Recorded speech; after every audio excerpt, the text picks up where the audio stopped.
Good morning everyone. दोस्तों, आज है मार्च 8 2024 और हम लोग करेंगे द हिंदू न्यूज़पेपर के एनालिसिस। मेरा नाम है सितेंद्र चौधरी और आज हम लोग कौन कौन से टॉपिक करेंगे हमें देख लेते हैं एक बार। आज हम लोग दो एडिटोरियल करने वाले हैं। एक एडिटोरियल रहेगा जीएस पेपर 4 से एम्पथी से, और ये जो एडिटोरियल है वो हम लोग इंडियन एक्सप्रेस वाले सेक्शन से करेंगे।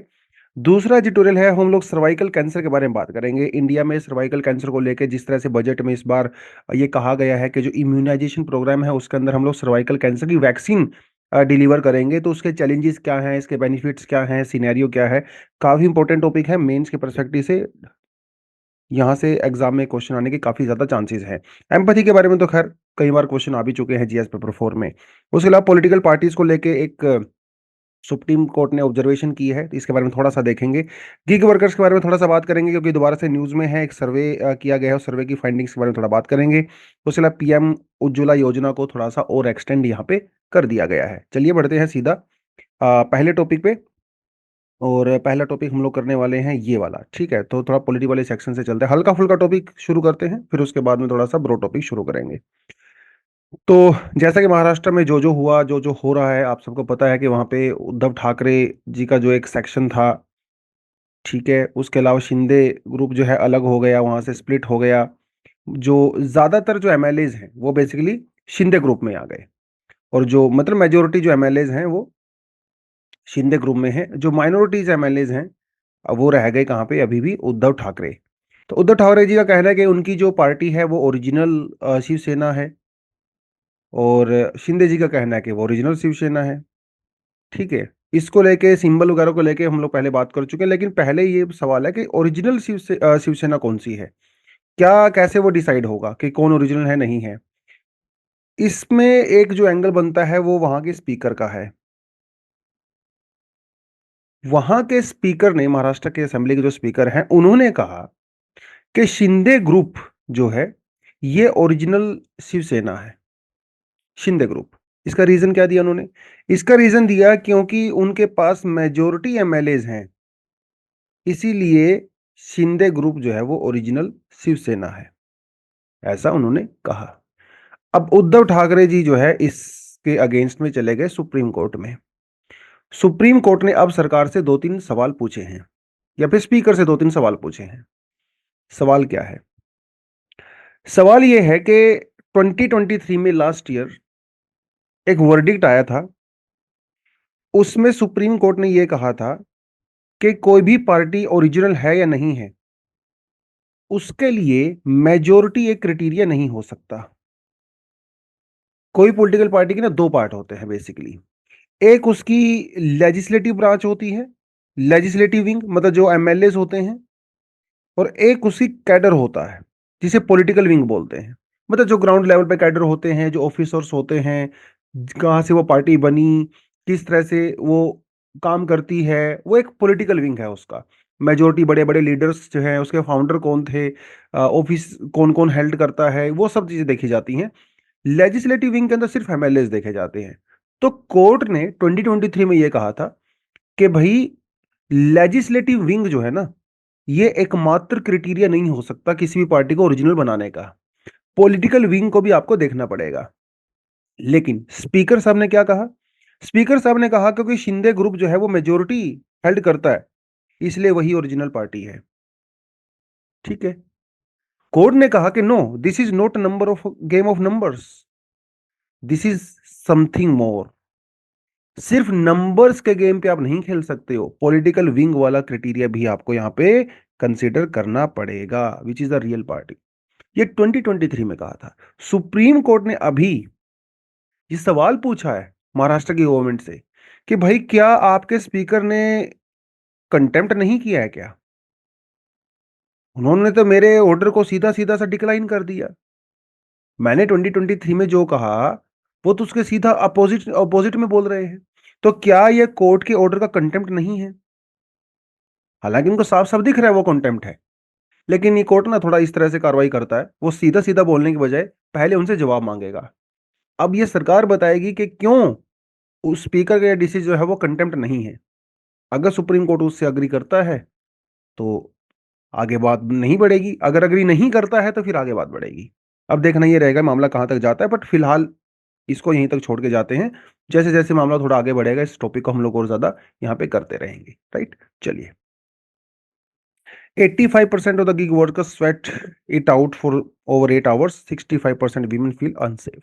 एक दिल्ली बेस्ड एक एनजीओ है, ठीक है, जन पहल जिसका नाम है, और इन्होंने एक सर्वे किया, और उस सर्वे में ये पाया कि भाई 5,000 से ज़्यादा लोगों का इन्होंने सर्वे किया, गिग वर्कर्स जो है प्लेटफॉर्म वर्कर्स हैं 32 सिटीज़ के अंदर। इन्होंने ये पाया कि 85% जो गिग वर्कर्स है वो दिन में 8 घंटे से ज़्यादा काम करते हैं, ठीक है। 21% वर्कर्स ऐसे हैं जो 12 घंटे से ज्यादा भी काम करते हैं। जो गिग वर्कर्स है वीमन, उसमें से 65% वीमन का यह कहना है कि वो अपने काम के दौरान अनसेफ फील करती हैं। ये उसने सर्वे में उन्होंने ये देखा है, मतलब गिग वर्कर्स की हालत थोड़ी खराब ही है, जैसा कि सर्वे में यहाँ पे आप देख सकते हो। तो इस एनजीओ ने कुछ सजेशंस भी दिए हैं कि कैसे इस चीज को इंप्रूव किया जा सकता है। पहली बात इन्होंने कहा कि ये जो गिग वर्कर्स है, ये जो वर्ड है ना गिग, इसको आप चेंज करिए। कोविड-19 के दौरान में जब गिग वर्क, ये जो वर्ड है इसका यूज किया गया था, तो ये शॉर्ट टर्म के लिए किया गया था। लेकिन अभी ये जो प्लेटफॉर्म वर्कर्स हैं, जो डिलीवरी बॉयज हैं, ओला उबर ड्राइवर, जितने भी जो गिग वर्क करते हैं, ये परमानेंट है, ये लॉन्ग टर्म जॉब है। तो पहले तो ये ना वर्ड चेंज करिए। गिग वर्कर्स सुनते ही आपके दिमाग में ये आता है, अरे कॉन्ट्रैक्ट वर्कर है, छोटे समय के लिए लगा हुआ है, पार्ट टाइम जॉब कर रहा है, लेकिन ऐसा नहीं है। तो पहले तो आप इनको गिग वर्क करना बंद करिए, इनको ई कॉमर्स वर्कर आप बोल सकते हो, ठीक है। इनका जो पेमेंट स्ट्रक्चर है वो फेयर होना चाहिए, ट्रांसपेरेंट होना चाहिए। जैसे मान लो 8 घंटे की आप ड्यूटी करते हो, ठीक है, आपको 8 घंटे के हिसाब से सैलरी मिलता है। अगर कोई gig worker, e commerce worker अगर 8 घंटे से ज्यादा काम करता है, तो उसको आप एक्स्ट्रा आवर के लिए पेमेंट दीजिए, ठीक है।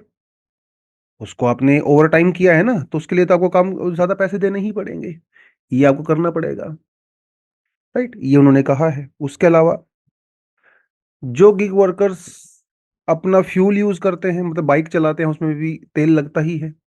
जैसे जैसे इन्फ्लेशन बढ़ रहा है, ऑयल के प्राइसेस भी बढ़ रहे हैं, तो उनका कॉस्ट ज्यादा आ रहा है, प्रॉफिट कम हो रहा है। तो ये फ्यूल प्राइसेस जब राइज होते हैं, इसको कॉम्पनसेट करने के लिए, उस इन्फ्लेशन को काउंटर करने के लिए आप सेपरेट पेमेंट उनको दे सकते हो। तो ये कुछ सजेशंस उन्होंने यहाँ पे दी है। एक मिनिमम वेज जो है ऑफ कोर्स उनका होना ही चाहिए। कई बार ऐसा होता है कि डिलीवरी के बेसिस पे आपको पैसा मिलता है, आप 10 डिलीवरी करते हो उसके हिसाब से, 50 डिलीवरी करते हो उसके हिसाब से इंसेंटिव्स वगैरह दिए जाते हैं। लेकिन एक मिनिमम जो है वेज भी होनी चाहिए। अब मान लो किसी दिन बारिश आ गई, तूफान आ गया, कुछ भी ऐसा साइक्लोन आ गया कहीं पे कोस्टल एरिया में, राइट, हीट वेव आ गई है, उस दिन आप उतना एक्टिव नहीं हो सकते, तो उस दिन भी उनको कुछ ना कुछ तो मिलना ही चाहिए। तो एक मिनिमम वेज डेफिनेटली आप रख सकते हो। तो इस तरह की सजेशन इन्होंने यहाँ पे दिया है। गिग इकोनॉमी को लेके ऑलरेडी देखिए यूपीएससी में सवाल आ भी चुका है, तो यहाँ पे ऑप्शन में था, आप इसे पढ़िए और इसका राइट आंसर जो है नीचे कमेंट सेक्शन में दीजिए, उसे हम बात करेंगे।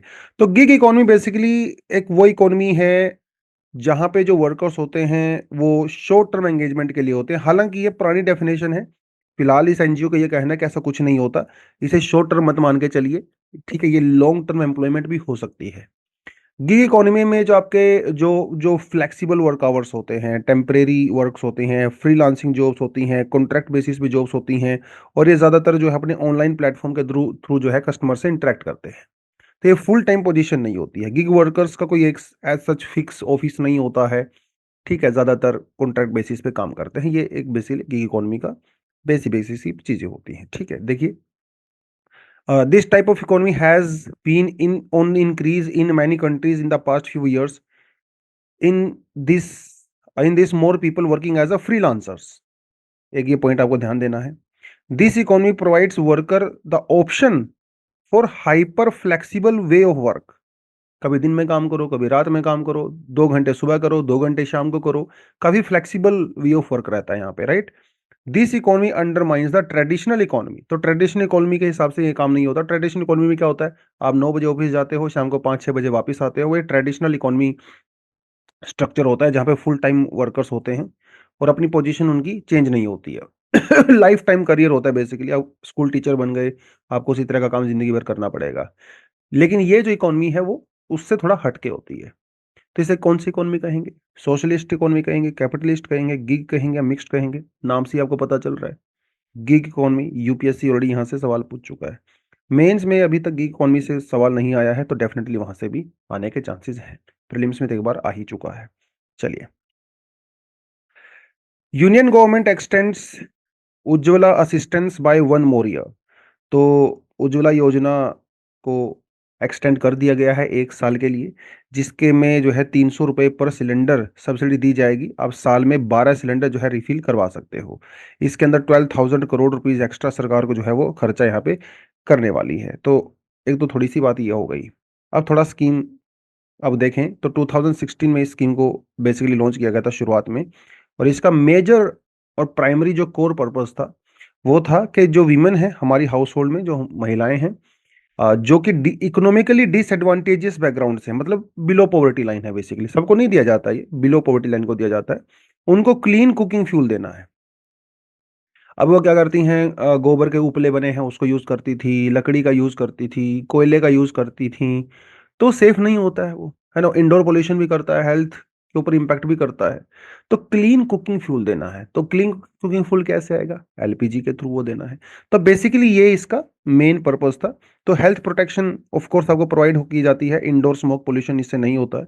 हेल्थ रिस्क, अस्थमा वगैरह हो गया, कहीं आंखों में जलन हो सकती है, स्किन इश्यूज हो सकते हैं, कभी कभी आग भी लग जाती है, उस तरह की सिचुएशन से बचाने के लिए एलपीजी थोड़ा बेटर यहाँ पे रहता है। यूनिवर्सल कवरेज करनी है, जो बिलो पॉवर्टी लाइन फैमिलीज है उनको सबको देना है बेसिकली, ठीक है। वीमेन एम्पावरमेंट इससे होगा ऑफ कोर्स। बहुत सारा टाइम वीमेन, अगर आप गांव में जाओगे रिमोट एरियाज में, वो उपले कलेक्ट करने में, लकड़ी कलेक्ट करने में, उनमें बहुत टाइम चला जाता है, ठीक है। बाहर जाती हैं तो अनसेफ भी होता है थोड़ा सा, बच्चों के ऊपर फोकस नहीं कर पाती उतना ज़्यादा, फैमिली के ऊपर। तो अगर आपको घर में ही एलपीजी सिलेंडर मिलेगा तो आप वो सारी चीज़ें यूटिलाइज कर सकते हो, है ना। और ओवरऑल इससे रूरल एम्प्लॉयमेंट डेफिनेटली होता है, क्योंकि कई सारी एम्प्लॉयमेंट अपॉर्चुनिटीज़ भी यहाँ पे क्रिएट होती हैं, जो लोकल इकोनॉमीज हैं वो डेवलप होती हैं। तो ये तो कुछ इसके बेसिक बेसिक से ऑब्जेक्टिव थे।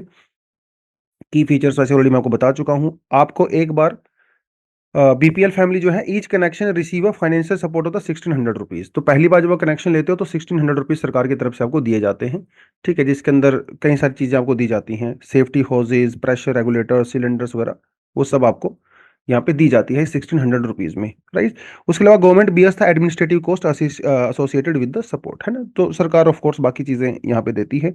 मोबाइल मार्केटिंग कंपनी जो है वो इंटरेस्ट फ्री लोन प्रोवाइड करवाती है एलपीजी सिलेंडर को रिफिल करने के लिए, ठीक है, जो या स्टोव वगैरह होते हैं उनको परचेज करने के लिए।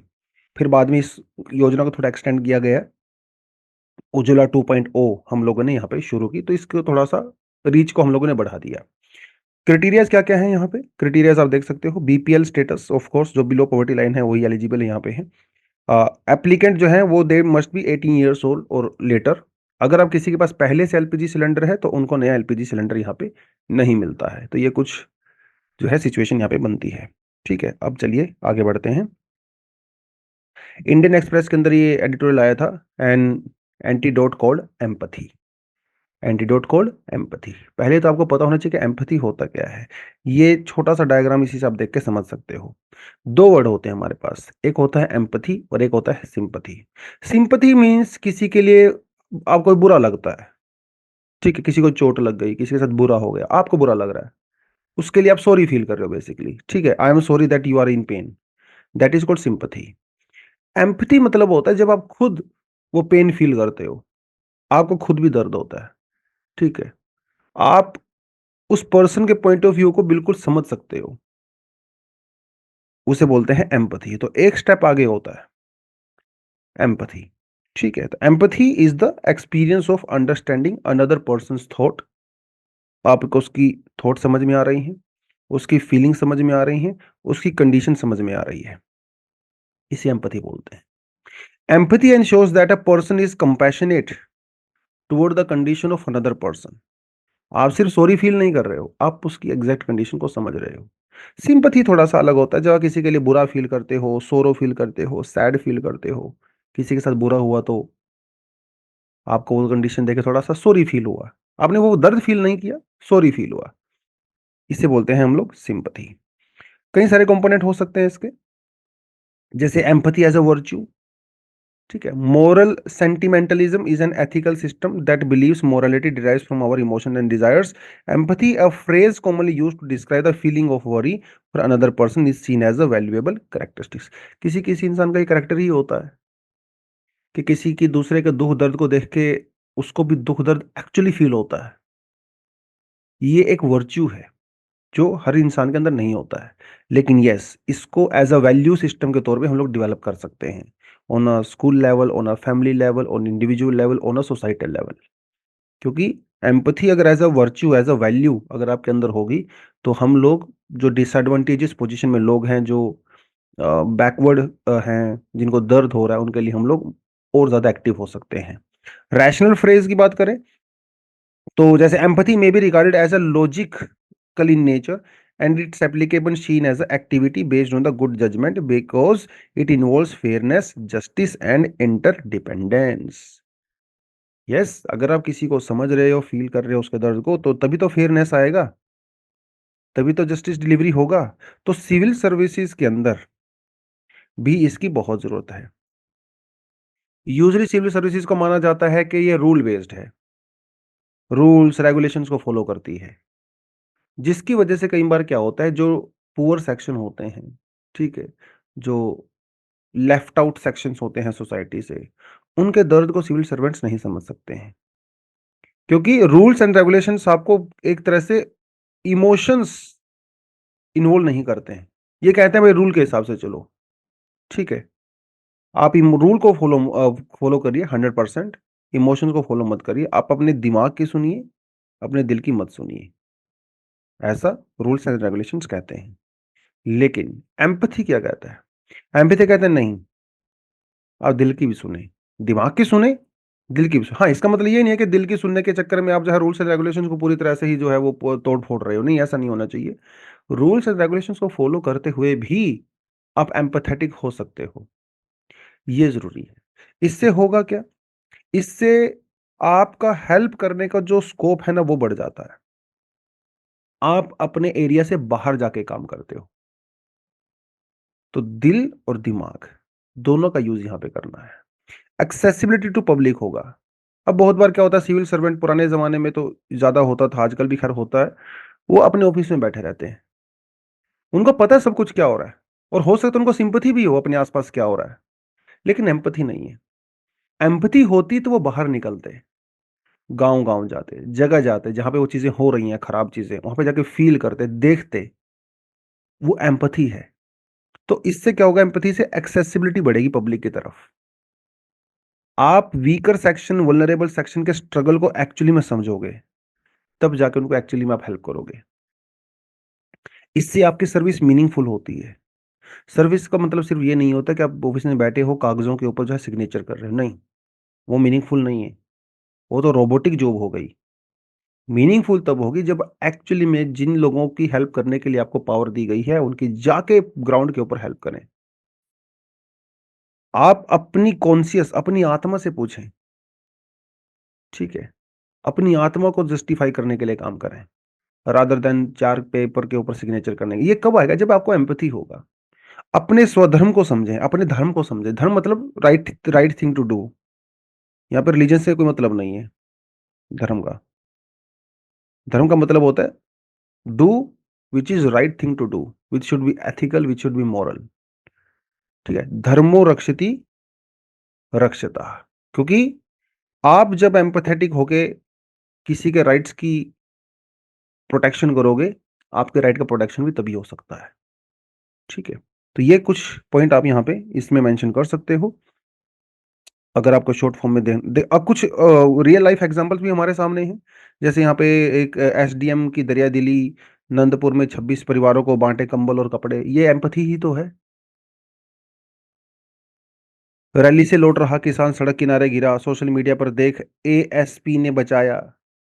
अपनी आउट ऑफ द ड्यूटी जाके आप बचा रहे हो, तो ये एम्पथी ही तो है। एसपी साउथ ने बुजुर्ग महिला की फरियाद सुनकर अपनी गाड़ी से छुड़वाया उनके घर, तो ये एम्पथी ही तो है। कितने सारे आपको एग्जाम्पल ऐसे मिलेंगे जो ऑफिसर्स अपनी ऑफिशियल ड्यूटी से बाहर जाके लोगों की हेल्प कर रहे हैं। This is called empathy, right. चलिए, तो how to imbibe? Self reflection, active listening, जब किसी को सुनोगे ही नहीं तो उसको समझोगे कैसे? आप वॉलंटियर करिए, आप सिर्फ वो काम मत करिए जो आपको बताया गया है। अपनी मर्ज़ी से वॉलंटियर कीजिए हेल्प करने के लिए। माइंडफुलनेस, आपका दिमाग भी शांत होना चाहिए, तभी आप किसी को फ़ील कर पाओगे। यस, पॉलिसीज़ का इम्पैक्ट एक्चुअली जहाँ होना चाहिए वो एक्चुअली में हो, ये आप एन्श्योर करिए। एम्पैथी होगी तभी ये होगा। क्योंकि अभी बहुत सारे इश्यूज़ हैं। पब्लिक को लेके पब्लिक के मन में एडमिनिस्ट्रेशन के लिए मिसट्रस्ट है। उनको लगता है कि ये दूर-दूर बैठे रहते हैं। हमारी कोई आके सुनता ही नहीं है। हमारी कोई सुध नहीं लेता, हम लोग यहाँ पे मर रहे हैं। तो मिसट्रस्ट है। एम्पैथी होगा, आप ग्राउंड पे जाओगे तो मिसट्रस्ट जो है वो दूर होगा। इससे करप्शन कम होगा। आप एम्पैथी होगी तो करप्शन कम होगा, सीधी-सी बात है। अगर आपको एम्पैथी होगी तो आप गरीबों के हक थोड़ी ना खाओगे, उनको हक देने की कोशिश करोगे। तो इससे करप्शन कम होता है। सोशल इनइक्वालिटी जो है वो इससे कम होगी।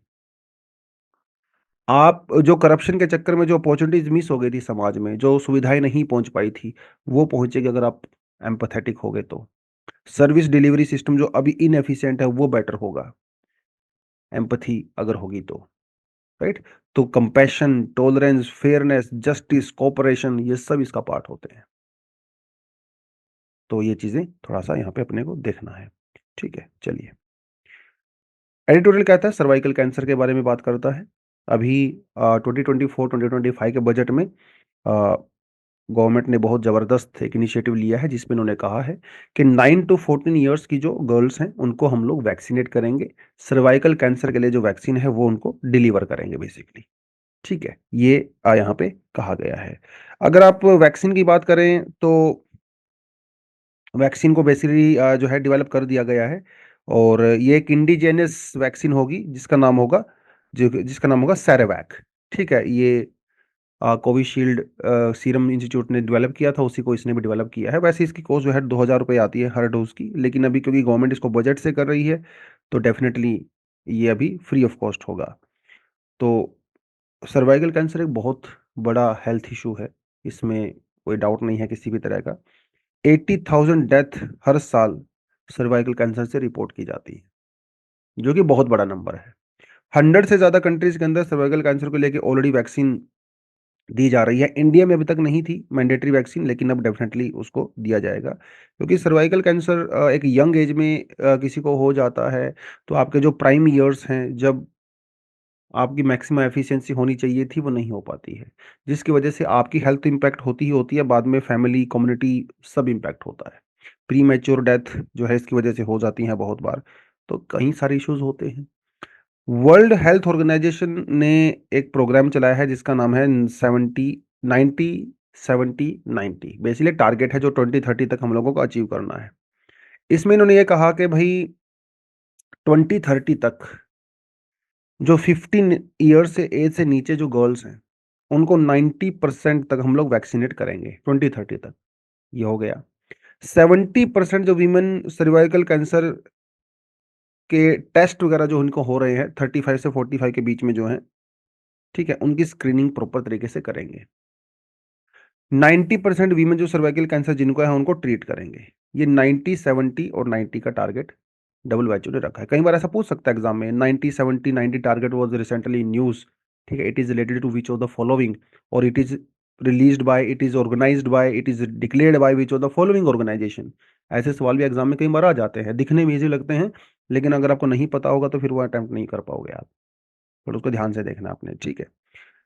सिक्किम में एक कवरेज हम लोगों ने चलाई थी जिसमें कई साल पहले, और सिक्किम के अंदर ऑलमोस्ट 100% कवरेज हो चुकी है सर्वाइकल कैंसर की वैक्सीन को लेके। तो सिक्किम वाला मॉडल हम लोग पूरे इंडिया में क्या अप्लाई कर सकते हैं? आइडिया तो सरकार का यही है कि इसको हम लोग कर सकते हैं। लेकिन सिक्किम में पॉपुलेशन थोड़ी कम है तो शायद, और लोग एजुकेटेड भी हैं, तो वहाँ पे थोड़ा बेटर है डिलीवर करना। लेकिन क्या पूरे इंडिया में ये सिनेरियो हो पाएगा? उसको तो हम लोग बाद में देखेंगे ऑफ कोर्स। लेकिन क्या इंडिया वैक्सीन्स डिलीवर कर सकता है? ये बहुत बड़ी बात है। इतनी पॉपुलेशन इंडिया में है, शहर हैं, गाँव हैं, दूर-दराज के एरिये हैं, फॉरेस्ट लैंड है हमारे पास है, तो क्या हम लोग डिलीवर कर सकते हैं? आंसर बिल्कुल ये सही है, क्योंकि कोविड-19 की वैक्सीन भी तो हम लोगों ने डिलीवर करी है ना, तो हमारा ट्रैक रिकॉर्ड बहुत अच्छा है वैक्सीन डिलीवर करने को लेके, तो ये भी हम लोग डेफ़िनेटली कर सकते हैं, राइट? उसके अलावा को सर्वाइकल कैंसर कम होगा गर्ल्स को या नहीं होगा, तो इकोनॉमिक बर्डन कम हो जाएगा, क्योंकि अल्टीमेटली किसी को सर्वाइकल कैंसर होता है तो इलाज उसका करवाना ही है। अगर इनिशियल ईयर्स के अंदर ही अगर आपको वैक्सीन मिल जाएगी तो ये नहीं होगा, सोसाइटी का ऑल ओवर वेलफेयर तो बढ़ेगा ही और वीमेन की प्रोडक्टिविटी भी इससे बढ़ेगी। लेकिन हर चीज़ सुनने में आसान लगती है, उसके पीछे बहुत सारे चैलेंजेस होते हैं। वैक्सीन हेजिटेंसी, अभी भी बहुत सारे लोग वैक्सीन लेने को लेके थोड़ा-सा, है ना, लेना पसंद नहीं करते हैं। वैक्सीन हेजिटेंसी ऐसा हो सकता है। कई बार वैक्सीन को लेके मिस इन्फॉर्मेशन फैलाई जाती है सोशल मीडिया पे, व्हाट्सएप यूनिवर्सिटी पे, तो वो थोड़ा-सा एक बड़ा चैलेंज हमारे यहाँ पे रहेगा। इक्विटेबल एक्सेस, ये अब किसको मिलेगी वैक्सीन? क्या वो बेनिफिशियरीज़ कौन-कौन होंगे उसके लिए? कैसे आप आइडेंटिफ़ाई करोगे? राइट? वो एक, क्योंकि कई बार क्या होता है पीछे से सप्लाई कम होती है वैक्सीन की और डिमांड ज़्यादा होती है। उस केस में क्या होता है, जो रिच लोग हैं या तो थोड़े से जो है ना, जो इकोनॉमिकली सोशली थोड़े फॉरवर्ड रहते हैं, उन वो थोड़ा-सा ज़्यादा एक्सेस उनको मिल जाता है। तो ये क्या इक्विटेबल एक्सेस यहाँ पे रहेगा, ये बहुत बड़ा चैलेंज यहाँ पे रहने वाला है। कल्चरल एंड सोसाइटल नॉर्म्स, एक जो हमारा माइंडसेट है, उसको आप कैसे चेंज करोगे over a period of time, वो एक बहुत बड़ा चैलेंजेज़ यहाँ पे रहेगा। तो क्या कर सकते हैं? पहली बात, इसकी एक्सेस को प्रॉपर तरीके से इंश्योर करें कि इतनी सप्लाई हो हमारे पास, प्रॉपर सप्लाई हो और हर जगह पे उसकी एक्सेस पहुँचे।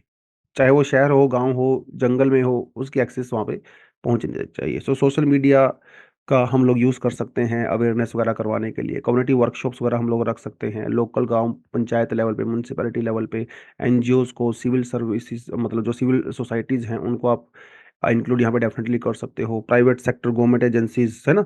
हेल्थ केयर जो प्रोवाइडर्स हैं, आशा वर्कर्स हैं, ये सब हमें डेफ़िनेटली करना है। पब्लिक प्राइवेट पार्टनरशिप के द्वारा हम लोग कुछ इनिशिएटिव यहाँ पे ले सकते हैं। ड्रोन डिलीवरी कर सकते हैं, जो पहाड़ी एरिया है, दूर-दराज के एरिया है, जहाँ पे वैसे पॉसिबल नहीं हो पाता है, तो वहाँ पे कर सकते हैं। तो येस, ये कुछ चीज़ें हम कर सकते हैं। सर्वाइकल कैंसर एक बहुत बड़े इश्यू है, इसको एड्रेस करने के लिए। ठीक है? चलिए, तो आज के लिए इतना ही है। उसके अलावा कुछ एडिशनल आर्टिकल अपने पास है, पढ़ना चाहो तो आप इसको पढ़ सकते हो। आज के लिए इतना ही है। Thank you very much. All the best. जय हिंद, जय जवान, जय किसान।